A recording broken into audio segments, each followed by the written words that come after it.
અરવિંદભાઈ કેજરીવાલ હોય, ઈસુદાનભાઈ ગઢવી હોય કે ગોપાલભાઈ ઇટાલિયા હોય, બરોબર છે, આ ગુજરાત છે. આ તમારું દિલ્હી કે પંજાબ નથી કે તમે જે માણસોને મેન્યુપ્યુલેટ કર્યા હતા તે ગુજરાતમાં કરી શકશો નહીં ક્યારે પણ. આ ગુજરાત છે. તમે દિલ્હીમાં પણ જાતિવાદ કર્યો હતો, પંજાબમાં પણ કર્યો હતો. બીજાને નીચે દેખાડીને પોતાને આગળ લાવવાવાળા પાર્ટી કદી આગળ આવી શકતી નથી, બરોબર.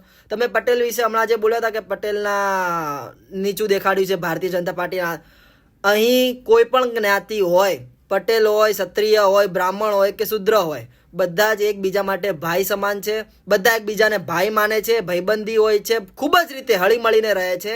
અહીં તમારું કંઈ પાકવાનું નથી, બરોબર છે. આ ગુજરાત છે, અહીંયા બધી જનતા એક સાથે મળીને પોતાની સરકાર ચૂંટતી આવી છે અને ચૂંટતી રહેશે, અને તે સરકાર હશે ભારતીય જનતા પાર્ટી. તે તમારી કેજરીવાલની સરકાર નથી આવવાની. આ ફ્રીના ફંડા અહીંયા ના ફેલાવો, અહીંયા માણસોને તમે ગુમરાહ ના કરશો. આ ગુજરાત છે, અહીંયા